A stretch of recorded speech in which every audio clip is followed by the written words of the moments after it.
Vamos entrar agora na parte de aquisição de clientes.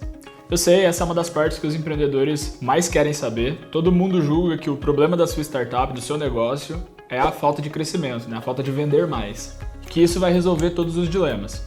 Então o primeiro ponto é, se vocês não conseguiram ainda validar as etapas anteriores, se ainda tem dúvidas sobre o produto, se não foi colocado clientes para dentro, não foi verificado ainda o Problem Solution Fit, todas aquelas discussões que a gente já teve, eu recomendo fortemente que vocês voltem nos vídeos anteriores, confiram todas as etapas e só assim, depois que vocês validarem, vocês entrem nessa parte de estratégia de aquisição. Mesmo que a gente fale que agora é o momento de estratégia de aquisição, a gente ainda está testando. Vamos recapitular, né? O processo empreendedor, como vocês estão vendo aqui, ele tem diversas etapas. Nós estaremos vendendo desde o momento de validação da solução. Vai estar trazendo cliente para dentro, vai estar testando com eles, clientes reais, pagantes de preferência para a gente verificar o PSF. Depois, quando a gente estiver melhorando nosso modelo de receita, a gente vai estar vendendo também. O negócio é, nessas etapas iniciais até o PSF, a gente está falando de um processo de venda não estruturado. A gente está falando de vender da forma que dá, usando todos os mecanismos que a gente conseguir imaginar, né? Eu vou divulgar na rede social, mas também não vou gastar muita energia com isso, porque eu ainda não estou querendo refinar o meu modelo de aquisição. Sei lá, vou divulgar para os meus amigos na rede que eu já tenho, no Instagram. Eu vou trazer clientes de uma forma mais ativa, uma forma mais outbound, porque eu quero estar próximo desses clientes. Então assim, eu não vou me preocupar com a estratégia de aquisição quando eu estou falando de validação da solução. Porque lembrem, o objetivo daquele bloco, que é o terceiro step, é validar a solução. Quando eu avanço aqui, né, nesse momento que a gente está entrando, como vocês podem ver na caixinha vermelha, é testar estratégia de aquisição. Então eu ainda não estou indo para o mercado fazer um go-to-market agressivo. Eu estou olhando agora de uma forma estruturada para a minha estratégia de aquisição, possíveis formas de fazer o meu funil de vendas, e assim eu vou testando conversão em cada etapa desse funil. Cada estratégia que eu trouxer para dentro, né, para testar de fato, eu vou verificando os resultados dela e vou colhendo as percepções, os feedbacks, as percepções do negócio de como que essa estratégia de aquisição está funcionando no dia a dia. Por isso que de fato o que está escrito aqui na caixinha é testar a estratégia de aquisição. Esse é o segundo momento de vendas da startup, né? O primeiro era um momento de vendas do jeito que dá. Vou trazer cliente porque eu preciso verificar se o meu produto faz sentido para ele. Esse segundo momento que a gente vai discutir agora é de fato testar as estratégias possíveis, para verificar qual estratégia parece fazer mais sentido. Depois disso a gente ainda vai ter um terceiro momento, né? Visto que eu já testei as minhas estratégias, eu vou selecionar as prioritárias, vou fazer um go-to-market, né? Eu vou para mercado, tanto que aqui a bolinha que vem na sequência depois que a gente testa as estratégias é o go-to-market, né? O GTM. E aí eu entro nesse terceiro momento que eu vou, aí sim, estar no mercado de uma forma mais agressiva. Ainda não é uma escala, ainda não é um growth da startup, mas eu vou estar no mercado de uma forma um pouquinho mais agressiva, mais assertiva, para colocar à prova essas estratégias que eu testei. Por isso que logo na sequência disso é calcular a métrica-chave. Essas métricas, elas mostram que o LTV, né, o lucro em cima do cliente, sobre o custo para trazer esse cliente, que é o custo da minha máquina de vendas, para de pé o negócio financeiramente.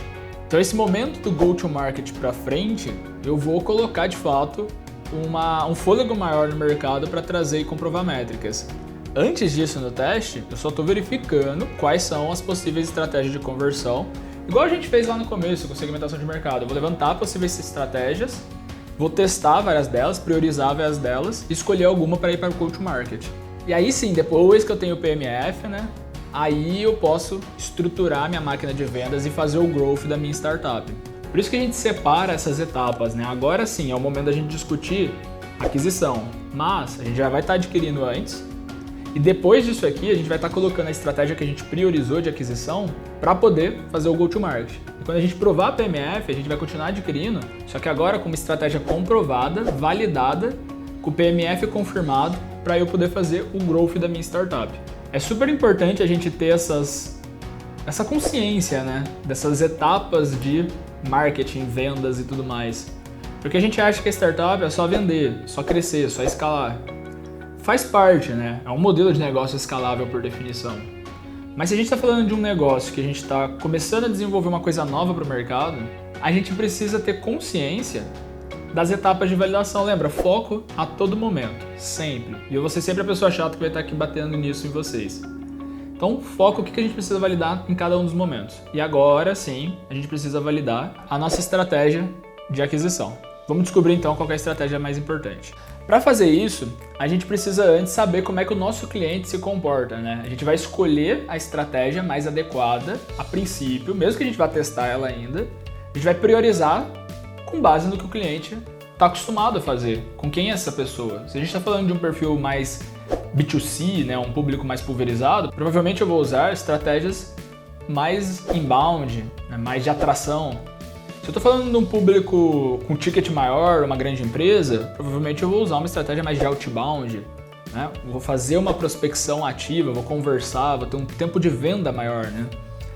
Mas para tudo isso a gente precisa ter muito claro o perfil do cliente, ou seja, a gente já mapeou lá atrás. E lembrem que na parte da entrevista eu comentei com vocês, é importante a gente já levantar como que é o processo de compra desse cliente. Por quê? Por que é importante saber esse processo de compra? Como founders, como empreendedores, a gente tem um costume muito grande de pensar que o nosso produto vai resolver tudo, né? Ter um bom produto vai fazer o cliente aderir, vai fazer o cliente abraçar a nossa solução e comprar. Afinal, se o nosso produto resolve o problema dele, por que ele não compraria, né? Só que as coisas não funcionam assim. Normalmente as pessoas têm um processo de compra, um processo de decisão. Ainda mais se a gente está falando de grandes empresas, né? Aí, totalmente o processo de compra que vai mandar na hora da decisão. Você pode ter um produto melhor, mas se a empresa entender que vai dar trabalho para ela fazer a mudança, se ela não entender o conceito, se não tiver claro para ela no processo de venda e você não construir essa explicação para ela não vai comprar, né? Às vezes não tem budget separado para isso, naquele ano não vai acontecer.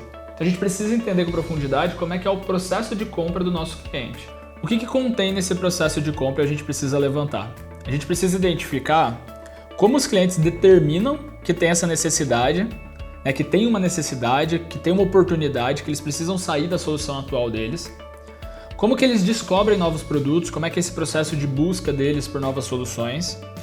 Como que eles analisam novos produtos para tomada de decisão.